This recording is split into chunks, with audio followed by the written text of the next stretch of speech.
Ever wondered if you really need a power of attorney, a living will, and a last will and testament? Well, we'll tell you the truth tonight on Toronto Speaks Legal Advice.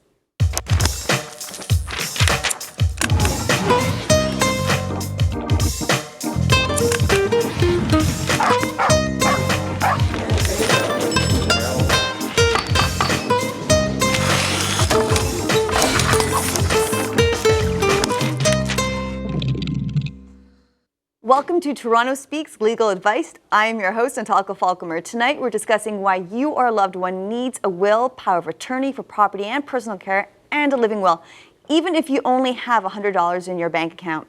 I have the pleasure of welcoming one of Toronto's most distinguished wills and estates lawyers and mediators into the studio tonight.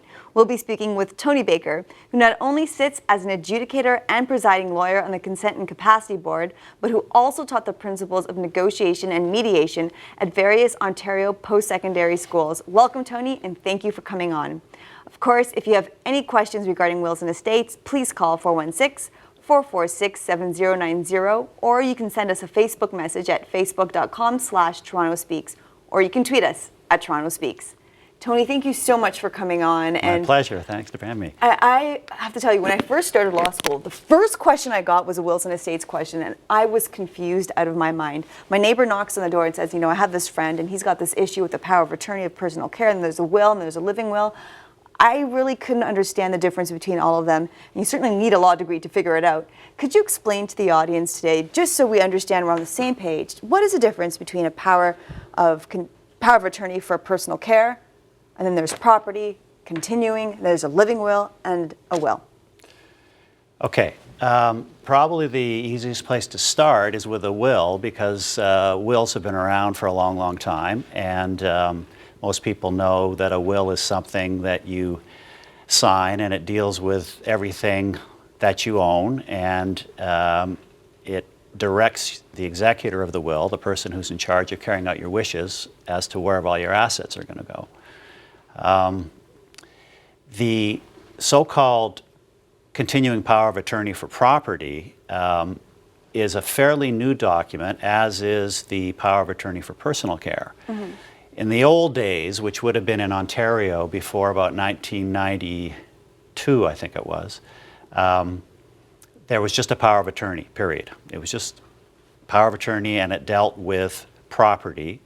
It was something like a will, but it took place while you were alive. So you have somebody who's 100 years old, and they have good days and they have bad days, and on the bad days, when they couldn't properly write a check, transfer a house, the power of attorney could be used by the attorney to step into his or her shoes. Right. In the 1990s, the so-called power of attorney for personal care came into being, and it dealt with healthcare decisions. Okay. So all of my doctor friends say, whenever you get somebody in your office to do a will, make sure they do a power of attorney for personal care. It deals with healthcare decisions, and a good example would be, I have a client who's a Jehovah's Witness that doesn't believe in blood transfusions, and she has two daughters who are, one is a Jehovah's Witness, one isn't, and if she didn't appoint one of them, which she has, the one who is a Jehovah's Witness, in her power of attorney for personal care, if, God forbid, she's in a car accident and she's bleeding to death on the operating table, and the two daughters showed up and there was no power of attorney for personal care in place, the doctor would be in a classic dilemma. Either way, he'd lose. Right. So the power of attorney for personal care deals with healthcare decisions. The power of attorney for property deals with personal property, chattels, it's called in old common law. And the so-called living will, it's an oxymoron. There's really no such thing as a living will. A will deals with what happens after you die. But the so-called living will, or sometimes it's called a healthcare directive. Right. It's a directive that tells your healthcare provider what your wishes are. So the Jehovah's Witness example would be, I don't want blood transfusions. Right. Now, what most lawyers do today is they take the so-called living will, which is really a paragraph in the longer document which is the power of attorney for personal care. So you appoint an attorney under the power of attorney for personal care to carry out your wishes while you're alive, and in that document is a directive, which is a prior capable wish, it's called, which is something you've done while you're capable, and that survives your incapacity, so that if down the road you are incapable, Like your example, the car accident and so on. or you're in a coma, Yeah, or in a coma. then the doctor can go to that attorney who has an obligation to carry out those prior capable wishes. That is a good way of explaining it, because again, it shows that dilemma and why you need to take the precautions necessary now before you put yourself in a bad situation, or even the loved ones, because I could imagine the decision that those two daughters, for example, would have to make. And you know, we already have some questions coming through. Okay, unsurprisingly, great. As mentioned, a lot of people are starting to realize, especially with aging parents, the need for having something in place in order to protect themselves. I know that we had some people on Facebook as well sending us some questions too, and one of them was from Julia, and we're sort of jumping ship, so it's about probate. Okay. And Julia asks, can you please explain probate and how it relates to the need to have a will? Also, what are the options for drawing up a will without the help of a lawyer? So two questions there, one about how probate relates to a will. Okay. I think I'll answer three questions there. So what is probate and how does it relate to the need to having a will? They don't relate at all to each other. Okay. Probate, lawyers today in Ontario are urged to use plain English. So we're not supposed to use Latin like the old lawyers did. And probate is an old Latin term. There used to be what was called a grant of letters probate. So you would go to the estates court and there would be a stamp put on the will. And probate basically means true. Mm-hmm. So once that will was stamped, it became legally the true last will and testament, even if factually it wasn't. Mm-hmm. So for instance, if you did a will today and you gave it to your lawyer and God forbid something happened to you and the lawyer had that will, right. But a week from now you did a different will and you changed it and you left everything to the Red Cross in the second will. And that second will never was found until after the so-called probate process was finished. Legally, what was your last will and testament factually really wasn't. It was your penultimate will. But because we have to have certainty in the law, once the court grants that stamp, for all intents and purposes, that's it. And then the government would have to compensate the Red Cross, who really should have gotten everything under the second will, because that factually is the last will and testament. So what probate really is it's now called a certificate of appointment of a state trustee. Okay. So we use plain English. We don't say letters probate anymore. We say a certificate of appointment of a state trustee. What that really is, it's an insurance policy. Mm-hmm. It's the government guaranteeing that that will can be relied upon, and we don't have to go behind it. And if it's not the last will and testament and somebody suffers as a result of the government's mistake, then the government compensates them. But what the government really would do is they would come after me as a lawyer because I have errors and omissions insurance. Right. And they rely upon my affidavits. When somebody dies and I'm the lawyer for the estate, I have to do an affidavit. I knew this lady, I knew her will, I'm not aware she changed it, and that's the last will and testament. And Tony, you know what, Julia, we'll have to get back to the second part, because when we come back, you'll not only watch lawyers do something incredible, give away more great advice with no bill, but you'll also get the insider tips you need to help your family avoid a legal battle.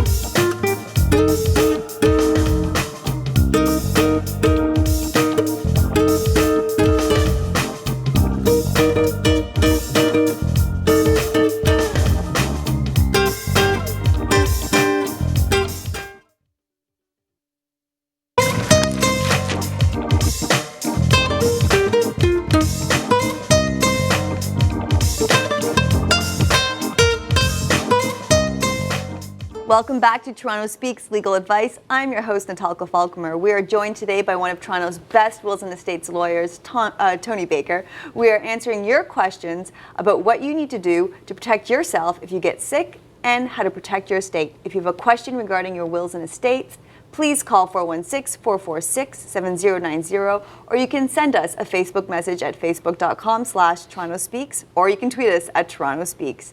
And Tony, we were just getting to the second part of a question, options for drawing up a will without a lawyer. What are some options for people? Where can they go? Okay. Well, I guess the easiest way to answer that would be the very simplest way is to get out a piece of paper and say, I leave everything to my wife, or I leave everything to my kids, and sign it and date it. Right. And that's a holograph will, which is valid in Ontario. It's not valid in every province in Canada. And it's important when people read things in the newspaper, they may be reading about something in British Columbia or Newfoundland that doesn't apply to Ontario. But a holograph will is valid, and it can be very simple as long as it's in your own handwriting. You can't get an iPad or an iPhone out. It's got to be a handwritten ink on paper with a date. A lot of people won't be able to do that one anymore. And then the second answer is for powers of attorney, the Government of Ontario, if you just go to Google and you type in Powers of Attorney Ontario, up will pop the website, which has good forms on them, and you can use them. I mean, they're simple, but there's nothing wrong with simple if your needs are simple. Absolutely. So that's, of course, the real best answer is to go to a lawyer, but of course that costs money. And if you want to do it for free, you can use those forms, or you could do a holograph will. And it's simple, but if that's all you need, then that may be fine for your situation. Absolutely. And I think we do have a caller, Marco, who's on the line as well. And Marco has a question with respect to powers of attorney. So speaking of something a bit more complicated. Okay. Marco, are you there? Yes, I am. Hi, Tony. Hi, how are you, Marco? Marco, I'm go doing ahead. well. My question relates to powers of attorney for a corporation and whether or not a corporation can grant a power of attorney. And if so, who needs to authorize the powers that are granted in that document? Is it a director? Is it an officer? Is it a majority of the directors? Again, that's if a corporation can grant a power of attorney. Thank you very much for your help. Thank you, Marco. So, Tony, is that something? I've never heard that question before. Corporations, for certain purposes, are legal persons. But no, a corporation can't grant a power of attorney for property or for personal care. Those are personal documents, and a corporation is a legal person, and we could spend a whole 1-hour show here with Natalka talking about corporations, but corporations have officers to carry out the duties of the corporation, so there's no need really for a power of attorney. All right, and Marco, thank you so much for that question, Marco. And sorry, I think we have another caller as well, but we've lost Marco there. Okay. But that's an interesting question. I never heard about that, because you always hear about powers of attorney applying to people that are becoming incapacitated and so on. Yeah. Just a quick question. What is it that you most often see as a problem when people come in to draft their powers of attorney? Like real big issues that they tend to, or common mistakes that they tend to make when drawing it up? Well, the most important thing is someone to trust. Whether it's a will and you're appointing an executor, or whether it's a power of attorney and you're appointing an attorney under that document, the key is the trust. You have no idea what possible situations may unfold, and especially now when I have clients who are 100 years old. People Right. are living a long, long time. And when you get, especially when we're dealing with personal care power of attorneys, as far as the types of decisions they may have to make on your behalf regarding health care, you want somebody that you can trust who's going to make those decisions in your best interests. Which is always difficult to determine. I know that some people it's a bit contentious because you have so many different family members that might have a different idea as to what it is that you wanted. Yeah. And unsurprisingly, we have another call. Russell, are you there, Russell? Yes, I am. Good evening. Good evening, evening. Russell. Thank you for calling. Yes, I'm curious to know, when one goes to get insurance for a mortgage, and like I've already done a hand-drafted will, and I am unfortunately the recipient of a mental illness, and when you go to renew your mortgage and things of this nature, the insurance companies seem to be over and above the what seems to be the human right issue of not being discriminated against.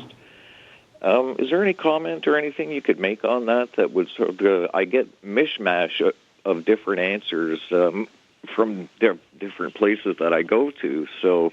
Sorry, Russell, and it's your question is just so we can make sure I help you best, or we help you best here, how your will can incorporate a mortgage issue that you have? Well, it's the will that I've already done. Okay. And it just sort of as sort of an off branch, like my estate.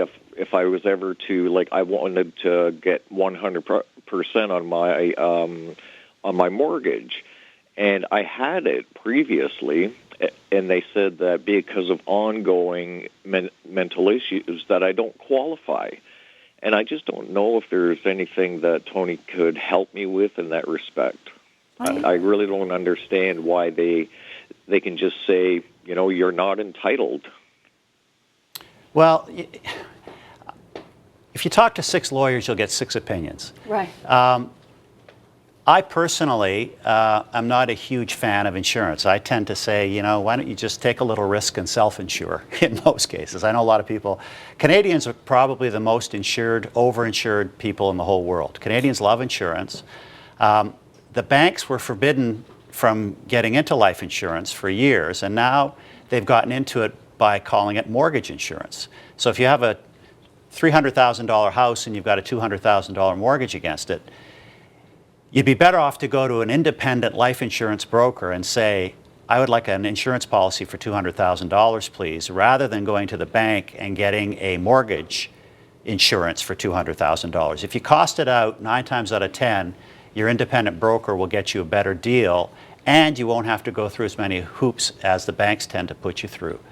Having said that, insurance is all about risk, and insurance companies, their business model is quite simple. It's I don't want to sound like a cynic here, but it's get premiums and don't pay out when there's a claim, and that's a pretty simple model. So if there's a perception that maybe because of a mental disability, maybe there's depression, I don't know what the mental disability is, that there's some risk they might be taking that, I don't know, someone might commit suicide, therefore they'd have to pay out if they couldn't prove, they'd rather just say, you know what? I don't think we want to take on any risk. We'll just go on to the next person who doesn't seem to have any risk at all, and we get those nice premiums out of them. So I can't. It's a business, you know, and banks can.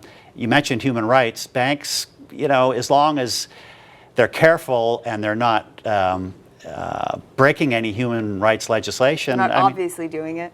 They can refuse to give you insurance if they think it's a bad risk. It's as simple as that. Is it easier, and I don't know much about this, is it easier to go to a bank versus a life insurance company or vice versa in order to get insurance for Russell here? Well, I know that I personally, you know, early in my wife's and my marriage, when we had little kids, and that's when people tend to want to get insurance to protect the next generation, I costed it out. And I remember what the bank wanted for the mortgage, and I remember what my independent broker ended up getting the life insurance for us. I got a life insurance policy equal to the amount of the mortgage, so that if I died, my wife would have a house with no mortgage on it. Right. Which is sort of the baseline insurance that most insurance people tell you should have. At that time, it was cheaper to get life insurance from a life insurance broker rather than go to the bank. So I guess it's caveat emptor, buyer beware, shop around and get some different quotes. Russell, does that help you? Yes, it does actually, and Okay. I really appreciate your time. All right, hopefully that helps you, Russell. Good luck. Good luck. Thank you. No, I didn't even realize that there would be that option, that people would be seeking that as well. It's quite a complex area, Yeah. and quite difficult too. And it goes to show why protecting yourself, and it's smart that Russell's actually thinking about this ahead of time, in particular because you want to make sure things are in order after you pass on as well. Mm-hmm. And I have actually another question. When you were sort of touching upon this earlier with respect to trusting someone, Mm-hmm. you know, trusting someone that's going to take care of you and so on. With so many divorces that are happening right now, you tend to appoint your spouse should you be separated and you're living with somebody else. I was wondering how that whole dynamic change in a relationship, if you haven't sort of revoked your earlier power of attorney with, let's say, your spouse with whom you're now separated from, and you're now living with somebody else, and should you become incapacitated, can the spouse that you're living with, or the common law spouse now, I suppose, living with, challenge the previous power of attorney, given that the circumstances have now changed? That's a good question. And, the thing about estates law is that it covers family law, what we just talked about earlier, real estate, And I didn't even know about the mortgages. insurance, yeah. There's tax law. There's so many different offshoots that it's hard to be an expert in all of them. But the general principle is, whether it's a will or whether it's a power of attorney, you always start with the document. You look at the document. If the document is valid and the person was capable when they made it, then you have to look and see what it says. Now, in your situation, if the fellow appointed his wife as his attorney under the power of attorney for personal care, and he never changed his power of attorney for personal care, and then he's separated from her, he hasn't remarried, he's got a new girlfriend. Canada's a very free country, and we can challenge anything. We can go off to court and do anything. But, Right. but the likelihood of overturning that power of attorney is close to nil. Really? And the easiest way to start anything to do with challenging a power of attorney for personal care or for property is to contact the Office of the Public Guardian and Trustee. So in Ontario, there's a huge department, and it's called the Office of the Public Guardian and Trustee, and they're mandated to do many things. But one of the things they do is they investigate situations where they think someone is abusing an attorney under a power of attorney for personal care or property. Okay. So if it's legitimate and you think that those wishes aren't being followed, they'll do an investigation. And at the end of the day, you can go to Superior Court, and if you can convince the judge that that the wishes aren't being followed and there's abuse, the judge can appoint a new attorney under both the power of attorney for property or for personal care. That's good news for people that actually feel that perhaps there might be abuse. I know that we're seeing a lot more advertisements with respect to people being aware of elder abuse, because it happens. Yeah. It does. They're the most vulnerable people. Yeah. Now, should you want to revoke your earlier power of attorney, what is it that you should be doing? Like, what are the steps that you should make sure that you make in order to make a valid revocation of the previous power of attorney? Okay. Well, most powers of attorney and wills will have at the very first clause in them will say, I hereby revoke any prior power of attorney or will, depending on what document you're revoking. It's very important, though, to try to determine where the previous powers of attorney went. So if it's a power of attorney for property and you gave them to 6 different banks, you have to let those banks know. So you have to give notice to the banks. Because a power of attorney, people can rely upon them. You don't have to go behind them. If somebody shows you an original power of attorney, and let's say you're going to a bank to get a mortgage, and you say, I've got Joe Blow's power of attorney here, the bank can rely upon it, unless they have notice. And you Otherwise, you can't go after them should it be already. I mean, you could try a negligence, but they don't really have a duty to go behind it. So the two things are to revoke the previous one, Right. and to make sure you give Second notice one. to whomever you think might possibly have one. And that's actually something that's really interesting. You would expect that perhaps someone won't be able to rely upon it, but in fact, it's true. You can. You know, one thing that we all dream about is getting that phone call of that uncle that you never knew has left you everything in his will. Doesn't happen, but let's say in some circumstance you think that you're a proper heir to a will. What is it that you can do in order to perhaps claim your right to it and so on? Assuming that we'll do 2 scenarios, that someone has left a will and that someone hasn't. Okay. Well, if somebody hasn't done a will, then what's called the Succession Law Reform Act of Ontario dictates how the estate is distributed. So if, let's say there's one child and I were to die without a will, my wife would get the first $200,000, and then she would split 50-50 with the child. If we had more than one child, she'd get the first $200,000, and then she'd get a third, and then she'd the other 2/3 would go to the remainder of the children. If you go to my website, which is www.tonybakerlaw.com, you'll see I have a little article I wrote for a hospital that sets out how it all shakes down if there's no will. If there is a will, and the person has to get, lawyers still say probate, but if a person has to get the certificate of appointment of a state trustee, It's a mouthful. if there's any real estate, they have to get it. If Right. there's any substantial stock portfolio, they have to get it. If it's a simple little estate, sometimes they don't have to. If the bank will give you what's left in the savings account without a certificate of appointment just by looking at the original will, then that's fine. But that's rare. I'd say probably 90% of the clients who come to me have to get a certificate of appointment of a state trustee. And that becomes a public document. The spouse has up to 6 months after the date of death to make a claim. And here we get into the Family Law Act again. Yes. Remember I talked earlier about the different... So when we were kids, we played rock, paper, scissors. The Family Law Act papers everything. And you can't, a spouse can't do any worse than getting half of the net gain from the time she was married until the time of the date of her husband's death. So she can either choose, if she's left out of the will, for instance, she can say, I don't like that will, I'd like to take under the Family Law Act, please. And so what she does is within 6 months of the date of death, she goes down to the Estates Court. In Toronto, it's on University Avenue. And she files what's called a caution. It's a caution, and then the judge has to look at it, and the judge can overrule the terms of the will to make sure she's looked after. And I'm going to stop you right there. That's another interesting thing, how everything comes together with respect to wills and estates. You wouldn't suspect that. But I want to get to Peter right now. He's patiently waiting for us on the line. Peter, go ahead. This is Peter from Toronto. Yes, just a question about I'm divorced. I'm paying child support right now. And I guess my question is, what are the legal obligations, or what scenario about if I were to pass away, and how does child support continue on, or is my estate, how much is my estate legally obligated to pay the child support, and how would that be paid out? Thank you, Greg. Peter, rather. Good question.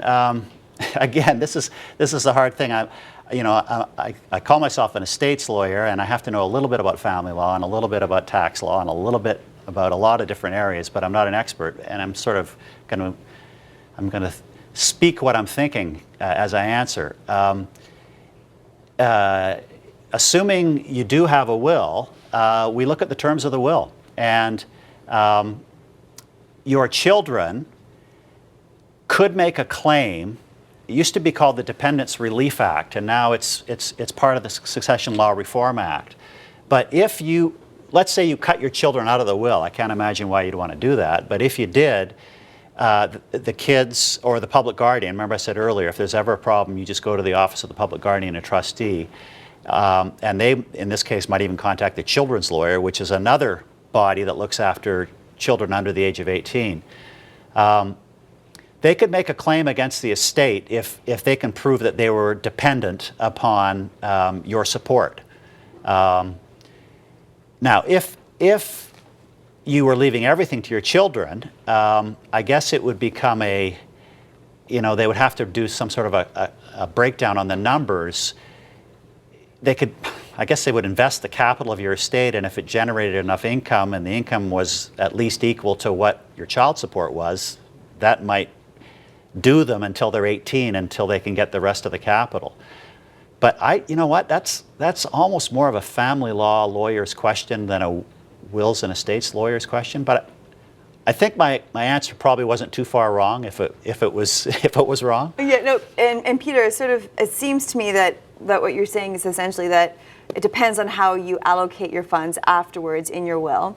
And then it looks like your children still have a lot of options should you even decide to cut them out, as to how they can make sure that the child support is continued to be paid. So it doesn't necessarily have to be stated within your will, but there are options for the kids. I think that's... Peter, does that answer your question? No, it does, and I realize it does go into the family law aspect of it as well, and just want to know about the legal obligations, and about... Well, the short answer is to provide for them in your will. Right. When you do a will, I mean, even if, like I said earlier, just get a piece of paper out and say, I leave everything to my kids if that's what you want to do. And then they're taken care of there, and your estate is going nowhere else but to those children. So whatever's there is for the kids. Sorry, Peter. I hope that was helpful. Thank you. So, Peter, and now we have another caller as well, Greg from Toronto, in a little bit of a different vein about testamentary autonomy. God, I'm slipping up words today. It's getting late. Greg, are you there? I'm here. Hi, Greg. Go ahead with your question, please. Yes, I'm the executor of an estate which is being challenged, and I hear about this term testamentary autonomy, and I'm wondering if you could explain that to me, and I guess do courts have a bias in favor of upholding wills or challenging them? Also, And I'm going to hang up and listen to your answer. oh, no, you can even hold on to the line, Greg, so should you want any more clarification, you can still go ahead. But I'll have Tony go there. That's a great question. Courts tend to not want to turn aside wills. Courts like certainty. So courts like contracts where people have gotten together and negotiated a deal and made their own law in effect. And they like wills because courts don't want to be involved in everybody's day-to-day business daily. They want people to take care of their own affairs. So if a will is properly drafted and properly witnessed and properly signed, and there's no evidence to show that whoever made the will was incapable, it's rare that they get turned aside. You read a lot in the paper about it, but there's got to be pretty good grounds, and usually there's got to be good medical evidence that the person was incapable. It's not something that's overturned lightly. And when you talked about testamentary autonomy, that speaks to this idea that often children, for instance, assume that their mother's will has to include them, and it doesn't, unfortunately. I mean, a mother or a father can leave everything to the Red Cross if they want, or to the Canadian Cancer Society. Now, if you're dependent, if you're in a wheelchair, if you've got a mental disability, if you can really prove that you are dependent upon them for support, then you can make a claim against the estate. But you always start with that original document, which is the will. And the courts give a great deal of credence to last will and testament. It's your last wishes. And, we live in a world where there's lots of civil rights in Canada, and people can do pretty much what they want if it's lawful. And if they want to leave the will to some thing that other people think is a bad thing, the courts usually tend to say, well, that's what their wishes were. We have to honor them unless there's good reason not to. So it's almost an uphill battle. Yeah, it is. Definitely. So, now, let's see if I can say it. Testamentary autonomy. I cannot say it. Testamentary. Testamentary autonomy. There you go. It's a tongue twister for me. So with respect to that just basically means that you can do what you want in the will. Within reason. Within reason. Yeah. I mean, there's human rights legislation. There's certain things that you can, without getting too specific, there are certain attacks that can be made, but they're rare, they're few and far between. Public policy. And generally, public policy. Generally, we look at the will, and very few of them get overturned unless there's a very good reason to do so. Excellent question, Greg. Thank you so much for your call. And in fact, we do have another caller for you. Calendrium from Scarborough. Go ahead. Oh, hi. Yes. Now, about this home insurance provided by the bank, Okay. and the life insurance obtained through a life insurance agent, there's a big difference. What happens is that when I buy a house for $500,000 and I pay $500 a month on life insurance by the bank, down the road, after 10 years or so, my equity on the house increases, but whatever I pay to the bank as a premium does not decrease. Whereas if I have a life insurance, if and when I die, the total insurance money of $500,000 will be paid to me. But in case of a home insurance by the bank, after 20 years, I owe the bank $200,000, and when I die, they are going to write it off with $200,000. So there's a big difference in obtaining an insurance from the bank and from the life insurance company. Thank you. Thank you very much. That's an interesting point. So there's a big difference between the two of them, essentially. How it gets paid out, I believe the issue was? Yeah, I think he was agreeing with what I said earlier about a better deal away from the bank. You know, insurance products, again, we're going off into a different part of law, but in the old days, they used to have these whole life insurance. Nowadays, most people tend to get term life insurance. And I had a hard time, I couldn't really hear him very well, but I think what he was saying was that there was different types of products available, and that, you know, if you shop around, you get whatever the best deal is, you go for it. Exactly. I think he was sort of pointing that out. It's just that in certain scenarios with the bank, you have that debt and so on that's written off, and different premium policies and payments that you have to make. All of these really complicated things that is best left to really look over in great detail, because a lot of the insurance policies, depending on where you go, mortgages and so on, they get complicated. Yeah, they do. And we actually have another caller, and thank you so much. That was a good point to raise. Joan from Etobicoke. Joan, go ahead. Yes. Joan? Thank you very much. Thank you. My question is, my sister, who was separated from her husband, she found out he came back to Toronto. He had been out of town. He came back to Toronto, and he sent her separation papers. They were going to be separated and sell the house and separate totally. But in November, she found out she had cancer. And between November and February, she ended up dying in February. Oh, boy. In that time, her husband had moved back in to fix the house to sell, but then he more than moved back in, and it was not a very good situation. She, in between hospital stays, going from St. Mike's to Princess Margaret, she snuck a will out because she knew that he was going to try to get her to a lawyer, because he had tried to get her to another lawyer to change a will. So she snuck a will out, and then she called me December 25th last year, leaving a voicemail message on my machine saying that the will that she snuck out on the 20th is legal binding. It's her last will and testament, and it was holographed, attached to a 2008 non-holograph will. And she says, that's my last will. Even if I write one in the future that is not going to be binding, it's the one on the 25th. How legal is that really? Is that a binding thing that I have her saved message on my phone? It's saved. And Joan, I'm so sorry that you had to go through that. That is a lot of emotional and difficult situation. I'm sorry about that, and hopefully we can provide you with some guidance. Well, I mean, we're always sorry to hear somebody lose somebody loved one close to them like that, and then what then happens is it triggers all sorts of, especially if there's bad behavior, it just becomes emotionally an untenable situation for everybody. So that's too bad. Sorry to hear that. You know, as a lawyer, I have to be careful, and I don't really like to give opinions on things that aren't in front of me. But if it's a piece of paper and it's got her signature on it and it's dated and she signed it, it's a holograph will and it's valid. And if that's the most recent one, if it's dated after the previous one she had, then yeah, it's a valid last will and testament. Even if there's no voicemail saying that's the valid one.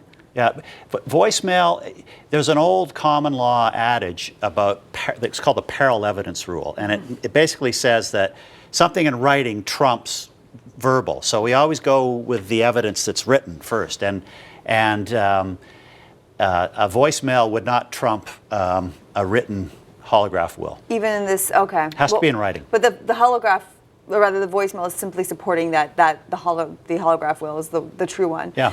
We only have like a minute or so left, but I also want to make sure that we're absolutely clear for Joan. Also, let's say her sister had written another will under the pressure of the ex-spouse. Would that will take precedent over the holograph will, even though she said on the voicemail that's the real one, even if it writes something else after? Well, the voicemail would be good evidence to show she was under duress when she made the final will. And again, going back to what I said earlier, I mean, it's tough to overturn a will, but some wills do get overturned. I mean, if you've got good evidence to show that somebody was on it, the joke was somebody holding a gun to somebody's head when they did the will. And if they were, then it's not a valid will. It has to be freely, voluntarily signed. And, when I have family members come to my office, I always make sure they're out of the room when my testator signs her will, because otherwise it could be a claim for duress. Oh, absolutely. And Joan, does that help you at all? Yes, it does. Oh, yeah, thank you very much. Oh, thank you very much, and then we wish you nothing but the best of luck with that. Thank you. No, it is a very difficult scenario, and this is why, again, it is so imperative. It doesn't even matter if you have $100 in the bank, to make sure that everything is put in order and put in place, and I'm sure that you see a lot of that. So it's very important. And, well, when we come back, we will continue to help make the law a little less murky by answering your wills and the state's questions and helping you protect your rights, even after you're gone. Thank you.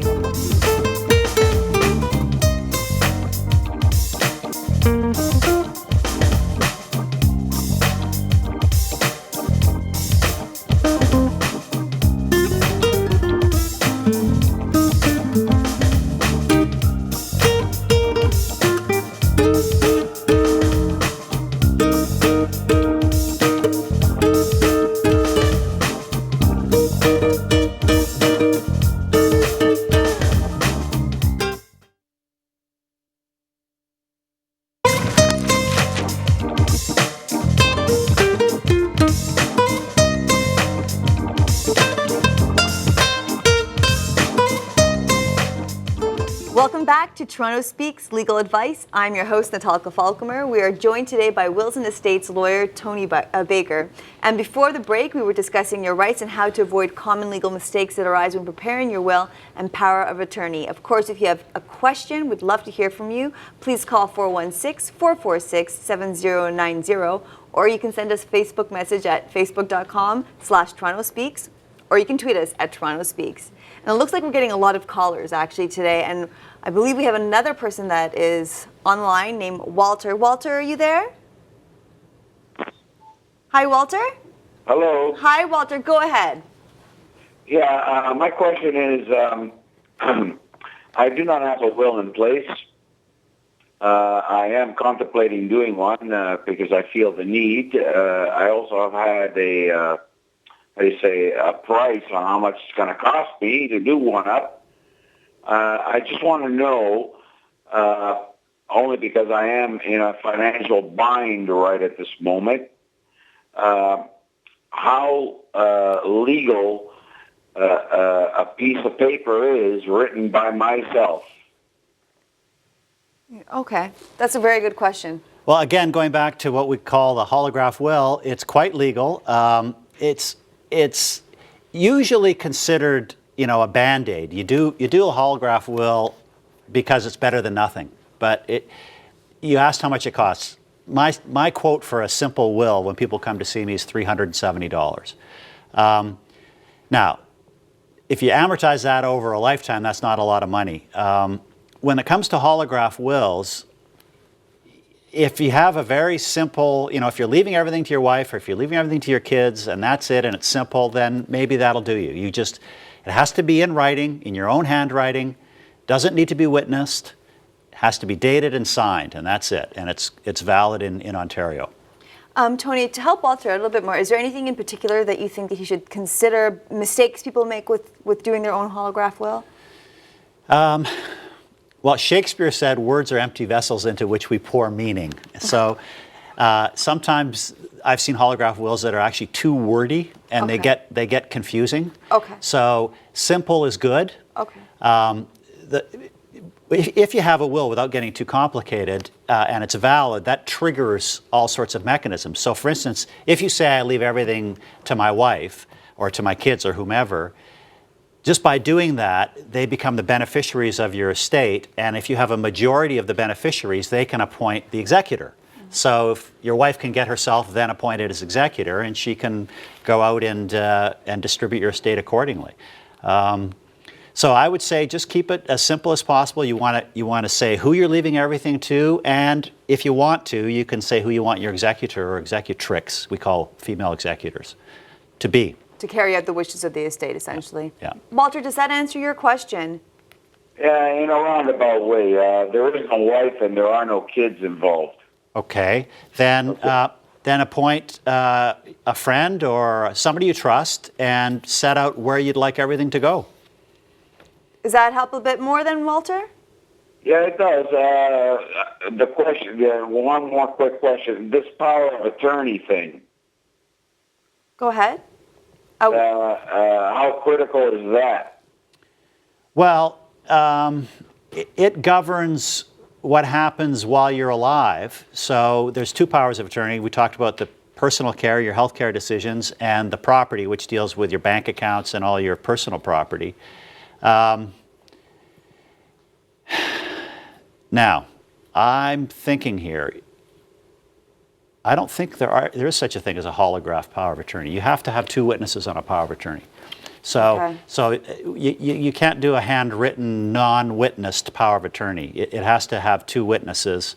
I imagine you could do it all on a piece of paper. Again, though, appoint somebody to be your attorney for personal care and appoint somebody to be your attorney for property. But that one should be witnessed by two people, neither of whom should be the attorney or the spouse of the attorney. And also, I remember you mentioned earlier, a really great way, Walter, perhaps for you to get some information in the forms for the power of attorney would be by Googling Power of Attorney Ontario, and that should pull up some government websites that have the forms. That's there. right, yeah. That should point that out. Yeah, that's right. That's a good point. The Government of Ontario has very good forms that you could use. Wonderful. Walter, thank you so much for your call. We do hope that helps you. We do have to help now. Yvonne. Yvonne, go ahead. Hello, Yvonne? Hello. Hi there. Go ahead. Okay, well, I also have a couple of questions about holographic will. I would be leaving things to my children, but one of my children is not in Ontario. Does that matter when you're leaving things where the people are who you're leaving it to? Well, that's a good question. No, it doesn't. Well, in Canada, it doesn't for sure. I'm thinking, I'm thinking out loud about maybe some tax issues if somebody gets an inheritance in some country that deems it to be taxable or not. But no, in Canada, every province recognizes everybody else's wills, and you can leave them to whichever children you like, no matter where they live in Canada. Doesn't make any difference. Outside of Canada as well? I mean, it should be fine. I'm just thinking again that I know in the States, for instance, they have an estate tax, and I don't think they tax what you'd get as a beneficiary under a will, but I just don't know. I don't know the answer to that. I know in Canada it wouldn't be a problem, but I can't say it might be a problem for somebody in another country. Yvonne, and are your children in Canada but not in Ontario? They are. Now, I was also sort of wondering, you said about it being simple. But if I wanted to do something like, for instance, leave the property to one child and then leave whatever monies that I have, be that in a bank account or be that, monies that would be coming as a death benefit, how specific do I need to be with that? Well, that's a good question. I mean, again, it goes back to, in a way, if lawyers in Ontario were like doctors in Ontario and it didn't cost anything, and I were the Premier of Ontario, I think I'd pass a law that said everybody has to go and get a will and a power of attorney for property and a power of attorney for personal care done, because it would just save so much grief. I charge $370 to do a will, and I know there are lawyers that charge more and there are lawyers that charge less. So again, depending on how strapped you are for cash, usually it's worthwhile to go to a lawyer and pay a few $100s, because it can be very costly down the road if it's not done properly. There's so many different things that you could do that would be very expensive. And for this scenario, what could you imagine could go wrong? Well, she might leave the property to one child, and then she's thinking, like for example, I've got a house that's worth $100,000 net after the mortgage is paid for, and I've got $100,000 in the bank. So I'll give one child $100,000 cash and one child the property. Well, 20 years go by, and the property is then worth $500,000, and the child's still only getting $100,000. Oh, I see. And she wanted to treat them equally. Well, they wouldn't be treated equally at the end of the day that way because values go up and down. I see. So there's a lot of things to think about. I mean, and we're trying to keep it simple tonight, but I mean, it's like going to a tailor. I mean, there's no two wills that are the same. Some people, you got to let the sleeves down. Some you've got to take the cuffs up. Yeah, and so Yvonne, basically, I guess it comes down to it could get a bit complicated and not that easy. In that case, you might want to look into speaking to a lawyer. Hopefully that answers your question. And fortunately, we do have somebody else that I'd like to help out as well tonight. Margaret, go ahead. Yes, I have a will now. I had it done sometime in the 1980s. I bought a house, and I had my son's name put on the house. Now, in my will, it's really a simple thing. That's about all there was, is the house. And I had a relative as the second person listed in your will. She has since passed away. And I was wondering if you feel it might be a good idea to have a new will made. Sometimes I don't know whether it's right or not, but sometimes I feel that there's so many changes that can come about. Okay, so and I don't know whether the will I have will stand. That's a good question, Margaret. As Tony was saying, time does change, and we only have about a minute or so to answer that question. So, Tony, what do you say? Well, I guess the short answer is you kind of answered the question when you said, do you think it would be a good idea to get a new will? It probably would be, and it's a cost-benefit analysis. Again, it costs money, and if it's worthwhile, and you're going to have peace of mind to pay a couple $100s, it would be worthwhile. Having said that, in my law practice, I routinely am involved with wills that were done in the 1950s, and the 1960s, 1970s, and they're quite valid. If, for instance, you said you left something to a second person who's since passed away, depending on how the will is worded, if it says the magic old-fashioned Latin words per stirpes, yes. that means by stock, and what you left to the person who's since passed away would pass on to their stock or their children or their issue. They're called different things. But let's say it was an next-door neighbor who was a good friend who died before you did, and she had children, her children would inherit that share. So it may be fine if that's what you want to have happen. But if you don't want that to happen, then yeah, you should do a new will. Margaret, thank you so much. That was a really, really good question. Does that help you out? Yes, it does. Thank you very much. Wonderful. Good luck, and we're sorry about that loss. Thank you, Margaret. It's fantastic questions that we've had today. In particular, it really goes to show that wills are also not a stagnant thing. They have to sort of adopt to and also be considered in the context of which they're written, and then they do sort of have to be altered on the way as well. And another thing that today sort of raised to me that I never really thought about is just how important it is to be very clear in your will, and also your power of attorney, and how important it is in particular. Powers of attorney of personal care and property are quite critical, particularly if you want to make it very clear for your family and friends of how to deal with what happens. Should you become in a situation that you aren't capable of making decisions. That's right. Clear and simple is good. Absolutely. And that's all the time that we do have today.